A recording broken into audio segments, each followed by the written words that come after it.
Hey, Adam. Yes. We lost one of the giants, one of the greats last week. We did, and it's a sad week, and it's a sad time for all musicians, I think, who loved the amazing Wayne Shorter. But we're going to honor his life and his music today. We're going to celebrate the rich musical tapestry and legacy that he has left us. Let's do it.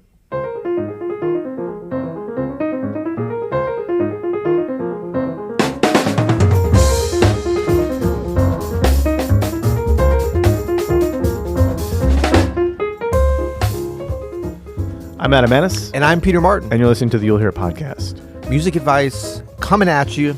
And this is it's always it's like a pensive time when we lose one of the greats of our music.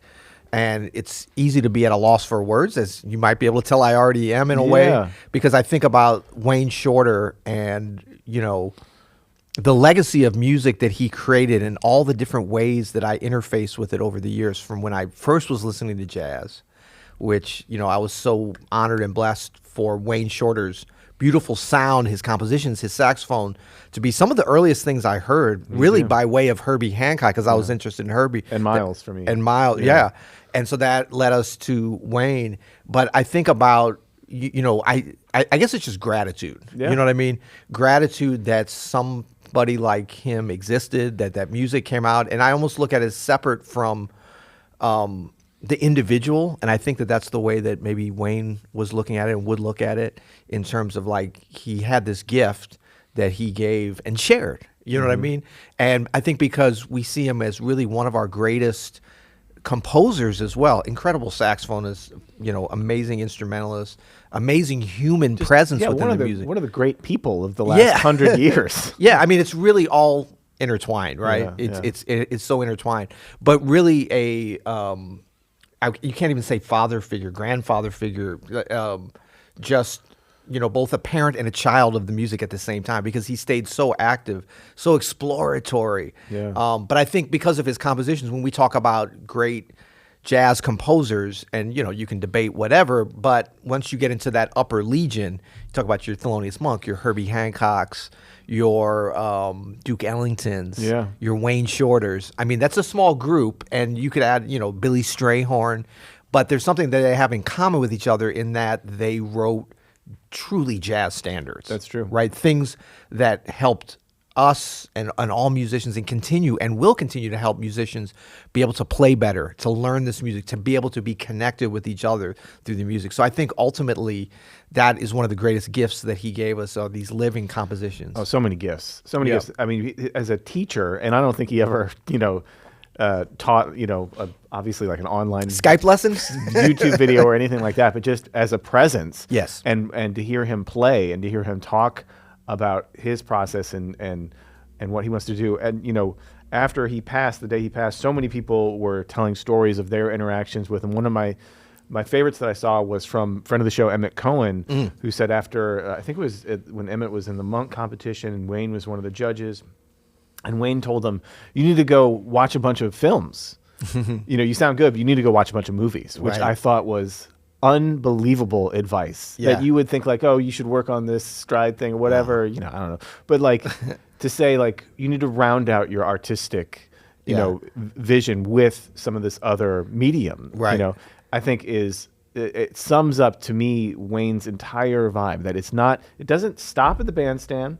It doesn't stop at the horn. Yeah. It doesn't stop on the page. It doesn't stop in the recording studio. It doesn't stop with the genre. It doesn't exist. None of this stuff. There's no separation between. I mean, I know Wayne was a Buddhist, and like that idea of no separation is a principle in Buddhism, and so it was how he existed. And so I thought today, man, there's this one video that is actually on Herbie Hancock's YouTube channel of the Miles Davis Quintet playing live in Sweden, October 31st, 1967, playing probably Wayne's most famous composition. It's become a jam session standard, Footprints. Yep.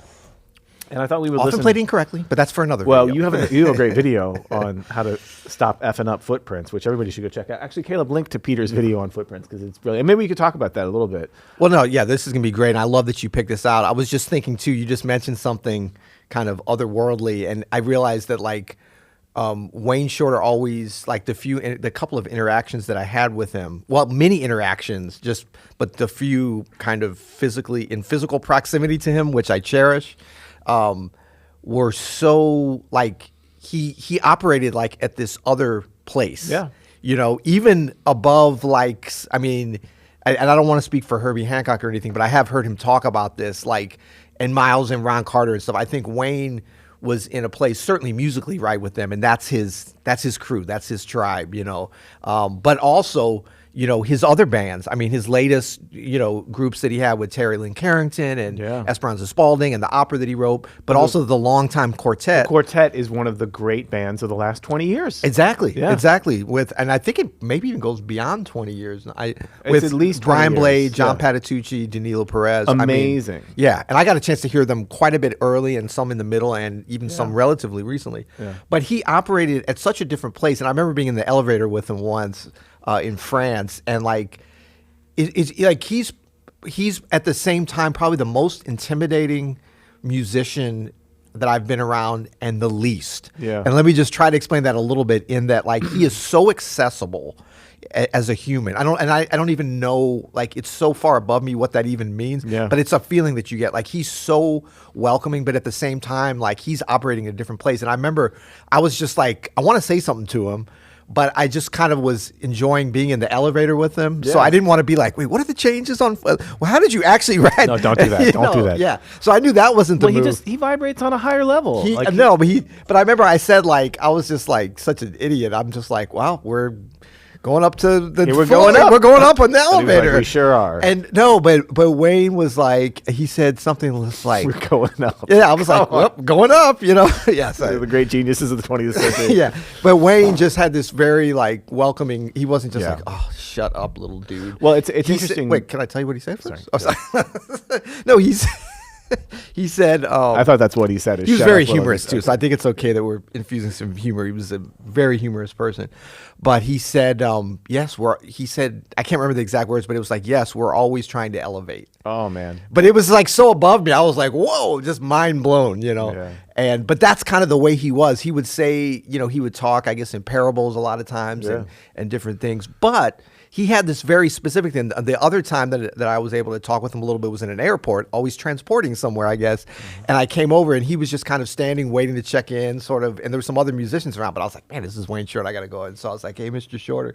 good to see you. And he was super nice. And he had this big leather kind of black case, which you would know as an orchestrator and composer yourself, that had scores in it. Yeah. And he was holding it. And, Wayne was not a tall gentleman. He was about my height as it was. And he's kind of sitting there with this thing that's almost as long as he is tall, but sideways, like holding it. And then he had like his saxophone, just looking just happy and content. And I said, oh, you have your scores there? And he said, yeah. And he said, I always keep them right with me. Always keeping my music right with me. But they were doing a tour with the quartet, playing some orchestra gigs in Europe. Yeah. And he didn't want to like have anybody else carry those. But I was just thinking, I was like, wow, okay, so he's written this amazing music and he's holding it and his saxophone. I was like, that's the whole package. That's like seeing, like this great soccer player with like a soccer ball as they travel around. Just people, and some shin guards. People in a crummy airport lounge, just sitting around like, this potential in a box next to them. It's incredible. Well, before we play this, I'm glad to hear you talking about his openness, right, and his ability to sort of be an open person. Because the other quote that I read was Esperanza Spalding saying, her and Wayne having a conversation, and Wayne said something to the effect of, when you go on stage, you have to forget all of your Grammys. Which is only a conversation that Wayne and Esperanza could probably have. I'd be like, no problem. Yeah. When you go on stage, you have to forget all your Grammys. Just be out there in your pajamas telling a story. Your pajamas. Which is amazing. Yeah. I mean, if you think about it, like what he's saying there is you have to not be, not put on your Grammy, I'm an expert, I'm the one here, preaching down from the heavens at you. But here's me dressed in the most, intimate piece of clothing I own, my pajamas, literally what I sleep in, what I'm most vulnerable in and I'm going to tell you a story here, and you're going to be able to come into this world. It's a lesson. His whole life was a lesson, I think, for lesson all received, artists. Mr. Shorter. Thank you. So let's check this out, because we were looking for different YouTube videos that we could share, and we were maybe going to do a bunch of them. There's so many to choose. There's too many to choose from. But as soon as we started playing this, I thought, man, this to me captures what Wayne brought to the music, because jazz was different before and after Wayne Shorter, and this is the vibe that he brought. This is, again, Miles Davis Quintet. So it's Miles, Wayne on tenor saxophone, Ron Carter, friend of the show, on the bass, yes, Tony Williams on the drums, and some upstart Herbert Hancock. Have you ever heard this guy? We should search for Herbie at some point. Searching for Herbie. So this is Footprints from 1967.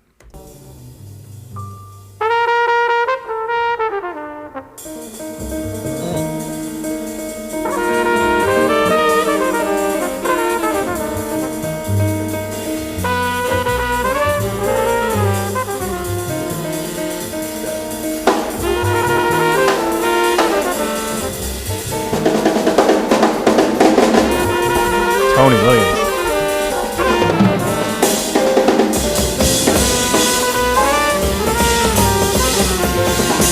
Can we pause it real quick? Oh, sorry. Can we do commentary on this? Are we okay? Absolutely, yeah. Okay. That's what we're here for, man. I love because the camera has so far only been on Miles and Wayne, and we should just say here, if my math is correct, Wayne Shorter would be 33 or 34 years old. Sure. At this, you said 67, right? Yep. Born in 1933. Yep. So just think about that. You know what I mean? Yeah.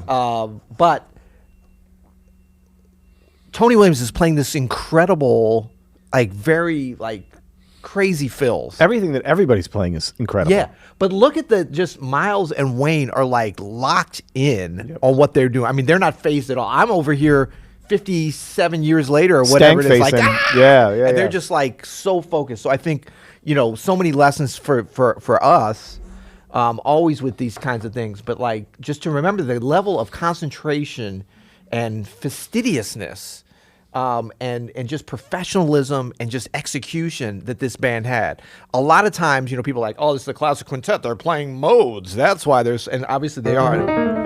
All that kind of stuff is happening. But I think also the way that they would surprise each other but stay locked in on what they're doing. Lots to learn there. It's in the moment. Everything is in the moment. And just briefly on the composition itself, like I said, Footprints is now a jam session standard. You probably know it. But if you don't, it's really essentially a blues. It is an elevated. Speaking of elevated, it's an elevated blues, C minor, then the 4 chord, then back to C minor, and then that bridge, which we can talk about a little bit later. But let's keep going here.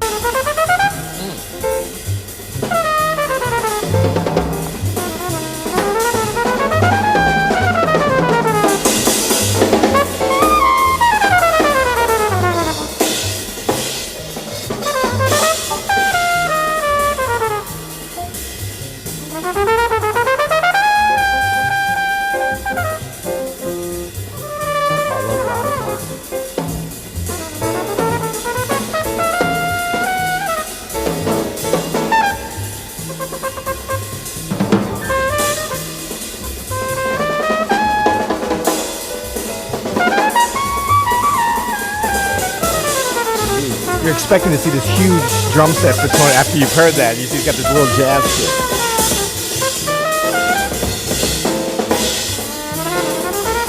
Here's the 4 chord. Back to the 1. The root stays the same. Turn around. So it's just 12 bars. Yeah.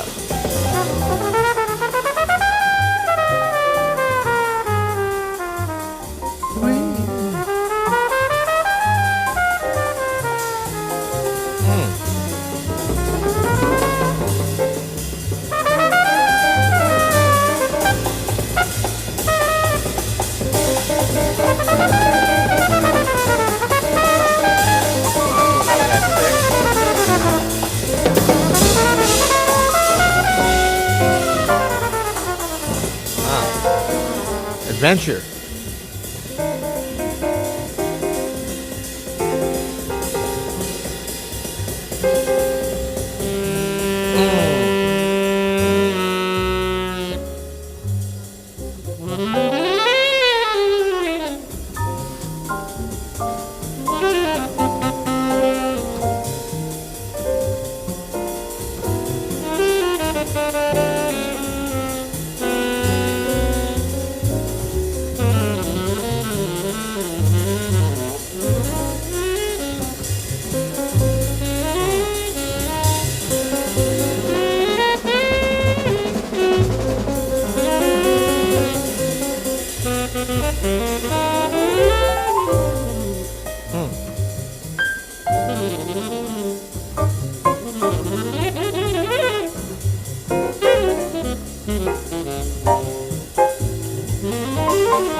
I mean, again, it's a spiritual practice. You know, there's no separation between that part of his life and this part.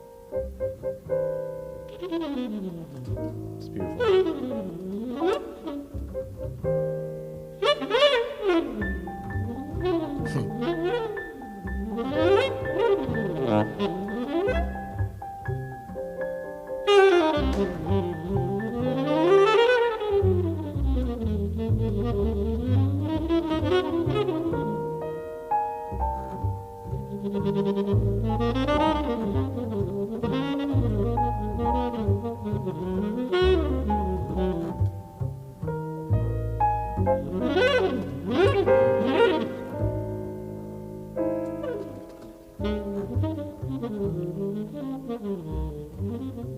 Ron Carter on the bass.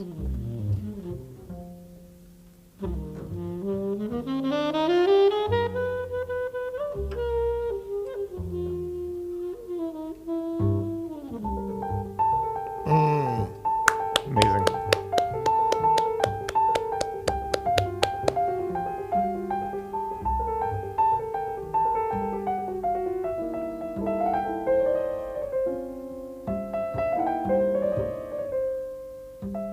Before I just want to stop real quick, Yeah. just briefly, before Herbie gets too far into it, because to me, this entire performance is like, again, it's a lesson in what can happen when you allow things to happen. Yeah. Right. When you're really not trying to play to impress. Right. Your goal is to be present and aware with what's happening in the moment, and then this amazing, like the end of Wayne's solo, the last, I don't know, minute and a half, where it just went way down, and he was just letting things stream out.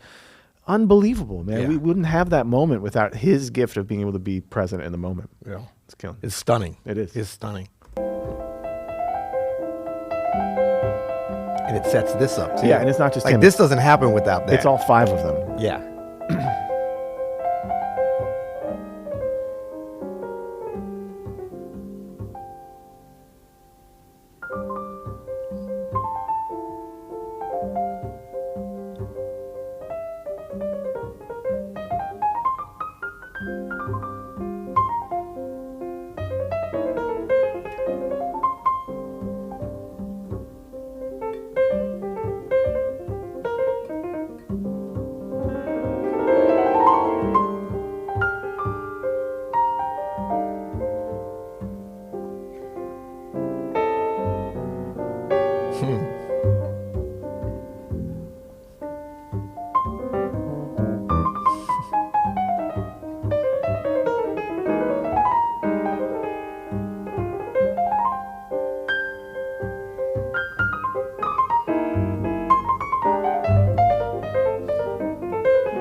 love it too. Tony Williams could play whatever he wanted. What is he choosing to do?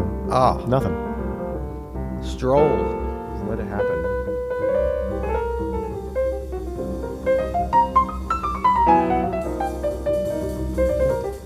You like that right hand technique of Mr. Hancock there.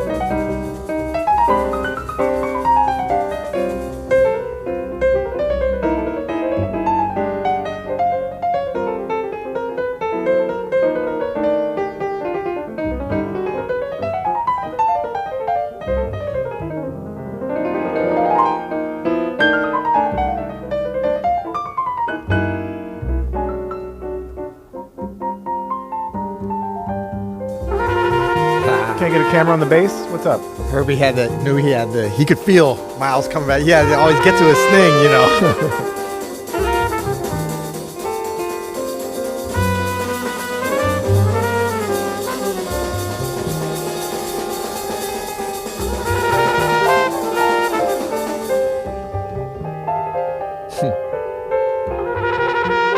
That U87 sitting there? Microphone? Someone knows. Someone in the comments Yeah. put what I think that's a microphone that Neumann. is. It looks like a Neumann. Yeah. Could be wrong. Come on.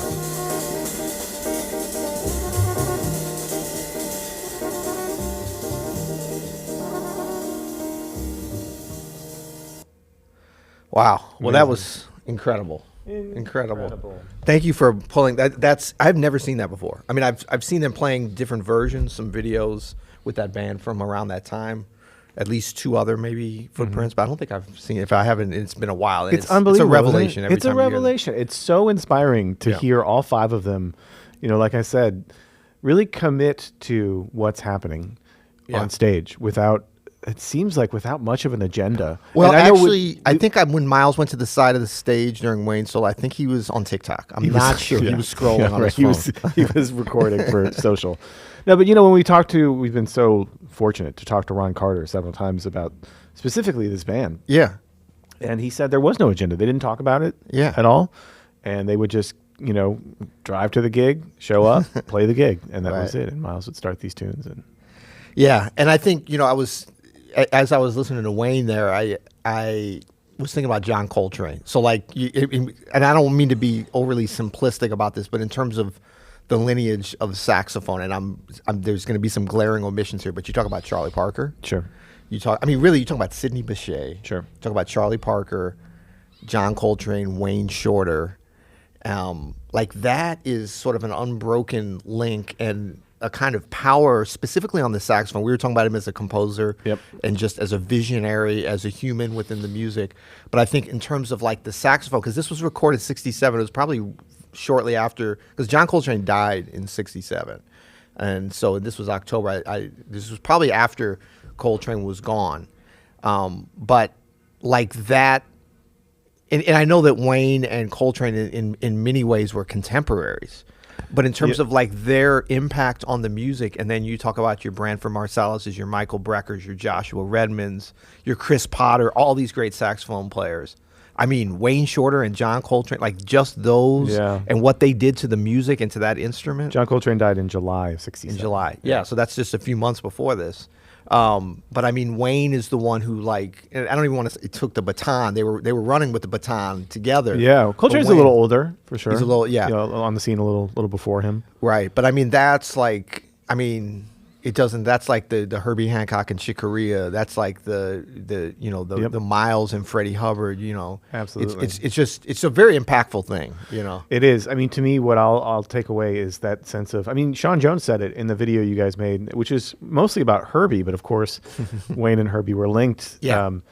Which is that sense of imagination, of exploration, and to be able to explore, you really have to drop expectations of what's going to happen. If you want to be honest as you're exploring, because if you have the expectations, then you're just searching for some kind of goal, right, and that's not exploration. Really, that's just you're looking for your car keys. Well, searching for Herbie, that's exploring. Well, we'll see. But if you can drop expectations, if you can drop what you think you should be doing and let it happen. So many moments on there would not have happened if there was like a bunch of I should be doing this Right. involved. You know. I love this. One of the articles had a title. I think this was the New York Times. Well, not the obit, but an article about his impact. Wayne Shorter, a jazz hero whose goal was to fear nothing. That's amazing. You know, and I mean, you know, for me, the way I approach this too, it really is a celebration and a thankful, like gratitude and celebration is the way that I think about Wayne Shorter now. And, you know, our condolences to his family. He had a big family, grandkids, and he was able to be with his grandkids and all his close family at the end, which was a beautiful thing. Some great pictures of that. But, you know, Wayne was very much a believer in continuing on as per his beliefs and stuff. So we salute him and thank him with the onward journey. And we celebrate this amazing oeuvre of work, you know, record. That's why I was just like saxophone, composer, visionary leader, you know, a lot of different levels, but a lot of gratitude. Let's go out here with a little bit of I Didn't Know What Time It Was. Ooh. How about that? That from the Art Blakey? Yeah. Yeah. Thanks, everyone. Thank you, Wayne.